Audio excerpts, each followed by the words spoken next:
The Saturday horse market awakened before sunrise, when the eastern sky still glowed pale over the endless prairie. Wagons rolled across the dusty square, ranchers guided sturdy mares through wooden gates, and traders called cheerful greetings that carried from one end of town to the other. Children darted between hitching posts with wide eyes, admiring polished saddles and glossy coats, while blacksmiths hammered fresh shoes beside the smell of leather, hay, and warm coffee. It was the busiest day of the month, and nearly everyone within 50 miles found a reason to attend. Among the familiar faces stood a quiet cowboy named Samuel, 34 years old, whose weathered hat had seen more seasons than most men cared to count. He owned no sprawling ranch and boasted no famous victories in rodeos or races. Instead, he was known for something rarer. Horses trusted him. Nervous colts settled when he spoke softly, stubborn geldings followed without ropes, and buyers often remarked that any horse raised under his care seemed unusually calm. The finest horse in his stable stood beside him that morning, a handsome bay gelding with alert ears and patient eyes. Samuel had brushed every inch of its coat before dawn until it shone beneath the growing sunlight. Around its neck rested a simple leather halter without silver ornaments or colorful ribbons. He believed the horse needed no decoration beyond its own good nature. A handwritten sign leaned against the rail. "This horse $100. The price surprised newcomers. Some whispered that it was too low for such a remarkable animal. Others suspected there must be a hidden flaw. A wealthy rancher approached first, folding his arms. "I'll give you 80. Samuel smiled politely. "The price is 100. "90 then, still 100. The rancher shrugged and wandered away. An hour later, another buyer arrived wearing polished boots and an expensive vest. "I'll pay 120. Samuel shook his head. "I appreciate the offer, but the price is 100. The man blinked. "You're refusing more money? I set a fair price before sunrise. If I change it every time someone waves another bill, then my word isn't worth much." The buyer laughed in disbelief but tipped his hat before leaving. Nearby merchants exchanged amused looks. Only Samuel would turn down extra money. He says fairness is easier to remember than bargains. The old stable owner, Mr. Cooper, watched from beneath the porch of his weathered barn. At 68, he had witnessed decades of horse markets and believed people often revealed themselves more clearly while buying than while talking. He simply smiled into his coffee without saying a word. By late morning, the square grew busier than ever. Dust rose gently beneath wagon wheels, musicians played lively fiddle tunes outside the bakery, and travelers arriving from distant counties filled every corner with fresh conversations. Then everything seemed to slow. A polished black carriage rolled quietly into the market. Its wheels barely creaked.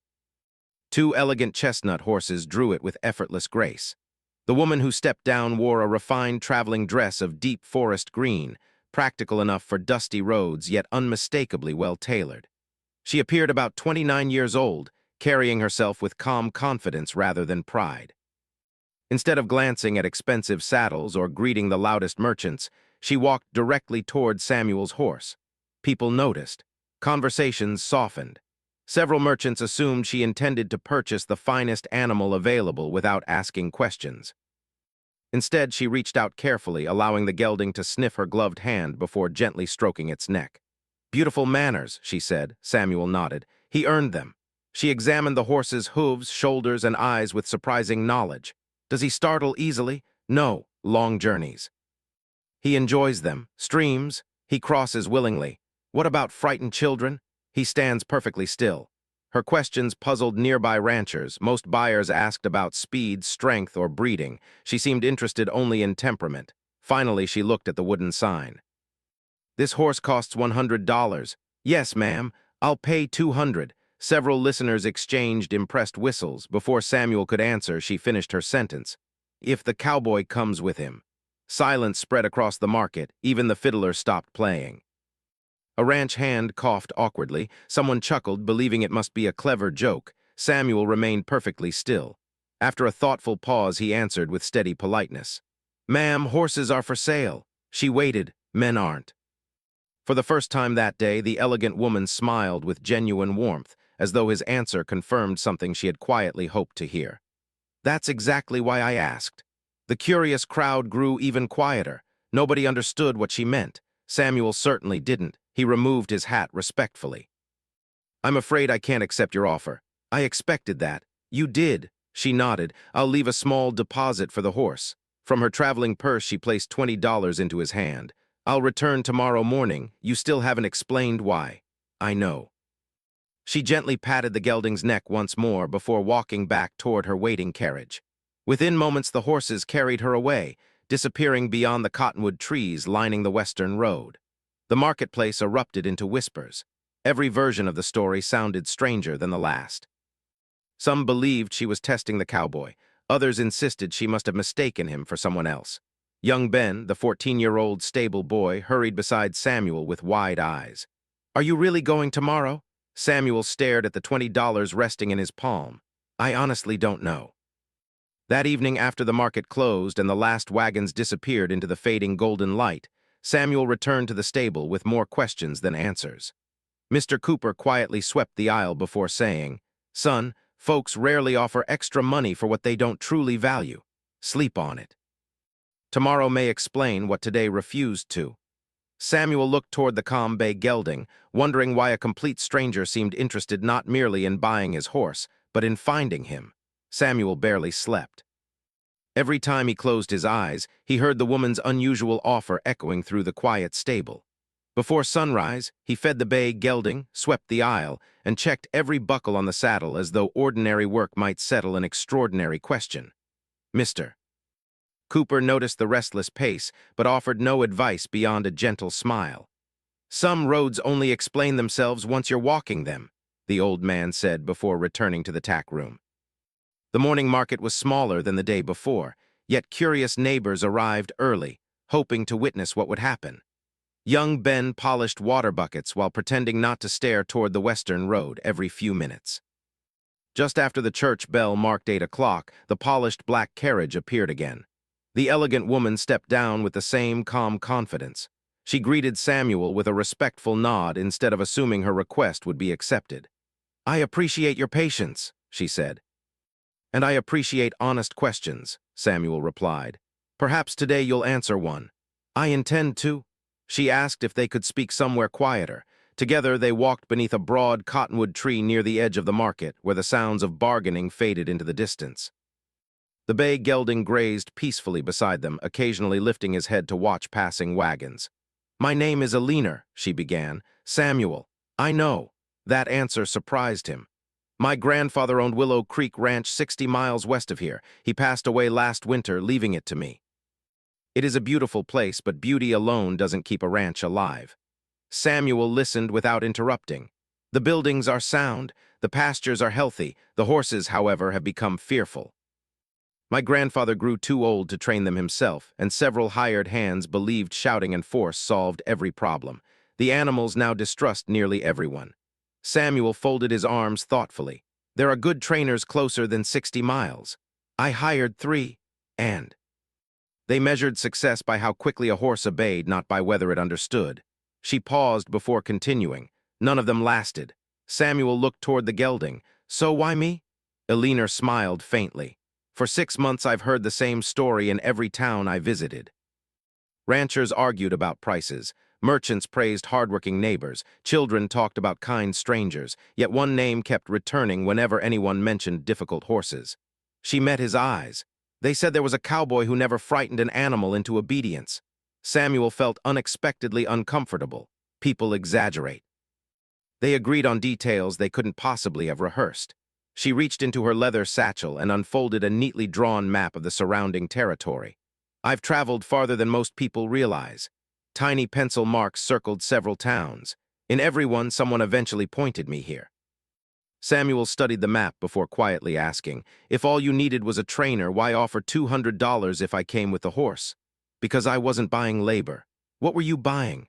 The chance to ask. Her answer carried no arrogance, only honesty. I couldn't order you to leave your home. I couldn't assume money would persuade you. I simply wanted you to know how serious I was. Samuel remained silent for a long moment. My father taught me something before he died, he finally said. Never promise work you cannot finish. I'm not asking forever. How long? A few days. Teach my ranch hands what patience looks like. Help the horses trust again. Then decide whether you wish to stay connected to Willow Creek in any way. Before Samuel could answer, Mr. Cooper slowly approached, carrying 2 steaming cups of coffee. I figured serious conversations deserve decent coffee, he said with a grin. Alina accepted the cup gratefully. The old stable owner listened quietly before speaking. Samuel, your father once traveled farther than this to help strangers who respected their animals. You knew that? I was there. Mr. Cooper looked toward Alina. If she's telling the truth, the horses need understanding more than they need another boss. Samuel sighed softly. I'll go.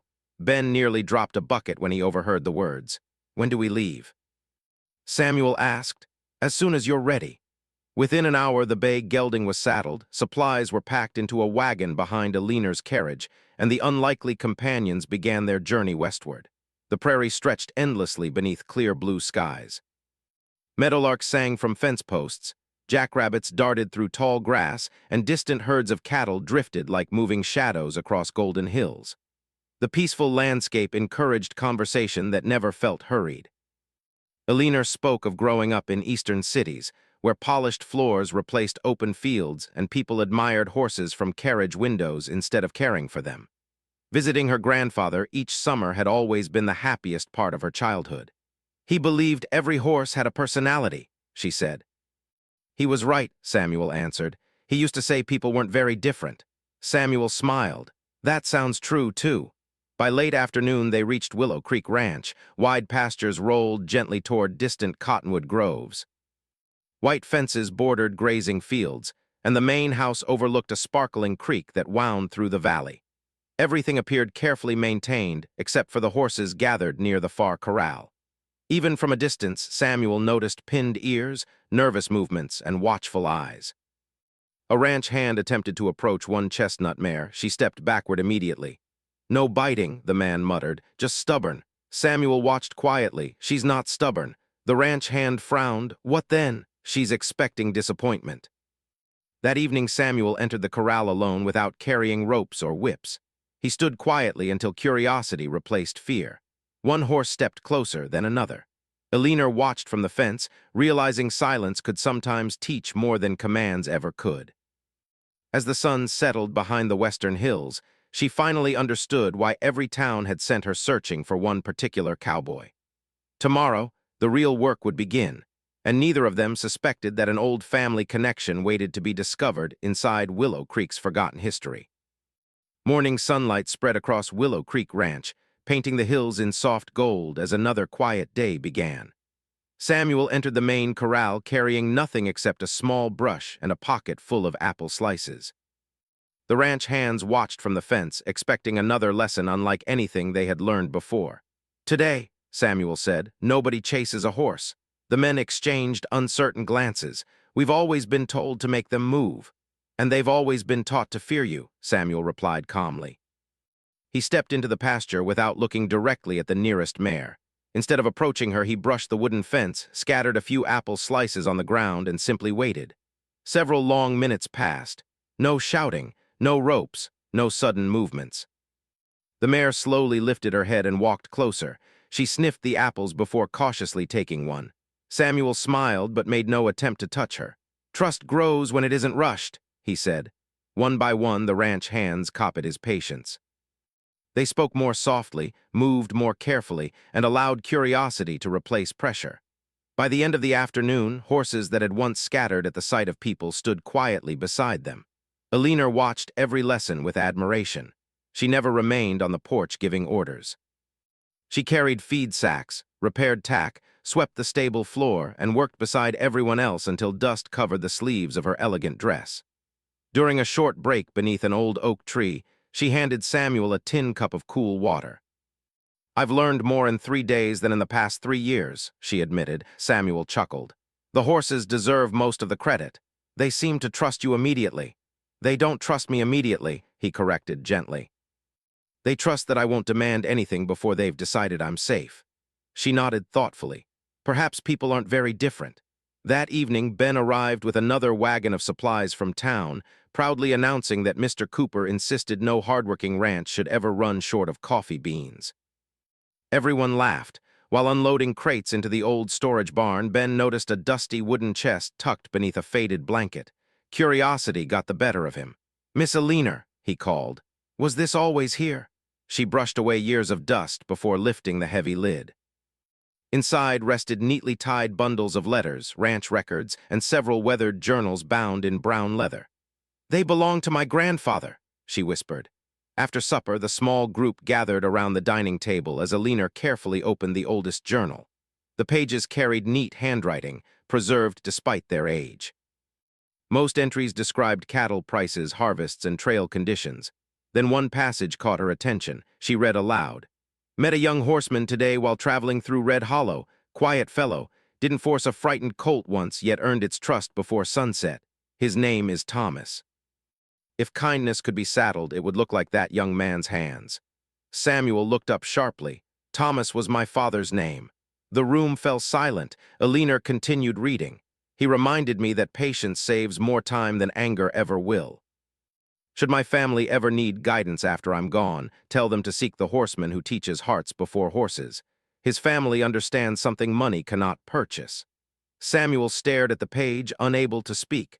"My father never mentioned meeting your grandfather." "Perhaps he considered it an ordinary day," Alina said softly, "but your grandfather remembered it for decades." She carefully closed the journal. "I wasn't searching for just any trainer. You were searching for my father's family." She nodded. "My grandfather spoke about that meeting until his final winter. He often wondered whether Thomas had children who carried the same quiet wisdom." Samuel smiled modestly. "I've spent my whole life trying." The following morning, the transformation around Willow Creek became impossible to ignore. Ranch hands approached horses without shouting. Saddling took less time because animals no longer pulled away. Even the nervous chestnut mare willingly followed one young worker across the yard. The atmosphere of the ranch had changed, not because the horses were different, because the people were. Samuel prepared his saddle after breakfast. "I've stayed longer than I promised," he said. "Mr. Cooper will think I've forgotten my own stable." Alina understood, though disappointment briefly crossed her face. "I won't ask you to remain." She handed him a small leather pouch. "The payment we agreed upon." Samuel accepted it with appreciation. "I expected you to include the extra $100. She smiled. "I never intended to." He looked puzzled. "The second 100 wasn't meant to buy your time," she explained. "It was meant to reveal your character." "I don't understand. If you had agreed immediately because someone offered more money, I would have questioned whether my grandfather's trust had been misplaced." Samuel considered her words carefully. "But you refused to sell yourself. You reminded me that work can be hired, yet integrity cannot."